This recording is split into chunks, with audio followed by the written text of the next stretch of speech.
Hello, I am a nerd, and you asked for a Simon Lockblood explainer video. Here's your Simon Lockblood explainer video. Let's get into it. So, Simon Lockblood is a character from Waratahs of Northbank, and shall we say that Simon Lockblood is a political figure and a former war hero from the Elven and Napoleonic Wars. Now, what Simon is at his core is an old-fashioned person trying to do good. Now, Simon Lockblood, the main reason he exists in the story is because he's Gwen's father. It's a really interesting dynamic. By no means is Simon a bad father, despite what you might think after first meeting them. But Simon is a very old-fashioned parent. Like, for instance, during a sleepover, one of Simon's other kids breaks into Gwen's bedroom because they hold grudges because Gwen was the byproduct of an affair, so their parents got divorced, so basically Gwen is right there, and she is, shall we say, targeted by her siblings in a never-ending prank war. And at the end of it, Amy Firestorm looses a ice arrow which freezes the entire water entity that she'd become using a costume. If you want to learn more about Waratah powers, check the video in the link's description. But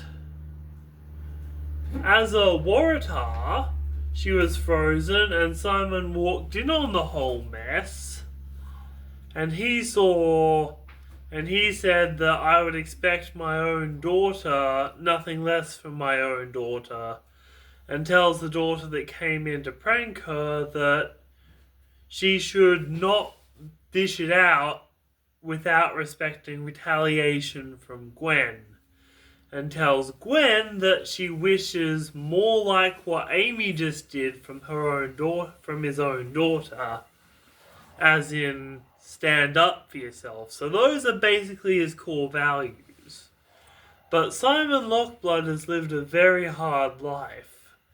He grew up during the Napoleonic Wars, used as a tool by Napoleon. Then he moved to Great Britain. Then he moved to Australia, and now he is in Australia. Well, shall we say he is in Australia, and he is part of the Triumvirate Waratah Alliance, and is literally the head of state. But the byproduct of him having Gwen is him getting slack for her existing in the first place.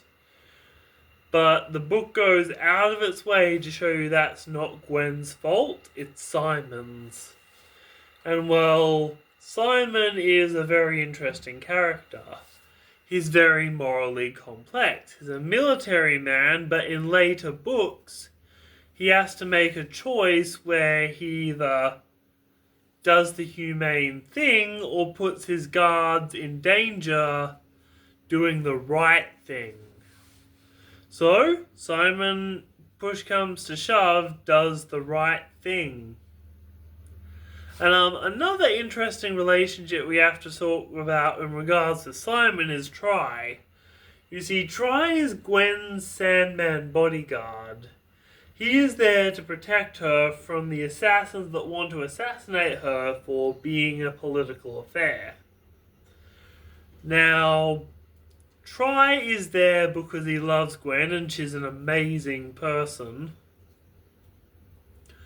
And well, in this version, Gwen, and he stands up for Gwen a lot with Simon, but he's also one of Simon's personal staff.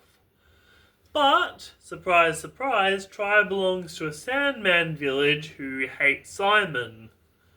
So, what he does is he pretends to be at a boarding school and then goes home for small periods of time in the summer. So, Try has been living a double life this whole time, and when the curtain finally falls out from under them in book 3, Simon gives Try a farewell, kicking him out to the curb. But that doesn't really explain that Simon respects Try for his abilities. He eventually comes around to being Try's friend, which is really, really interesting. And while Simon Lockblood is this complicated, intricate character, he's fought in wars, he's come out from hardship, and he's not the best person, but he's the person you need on your side. I am a nerd. Please subscribe.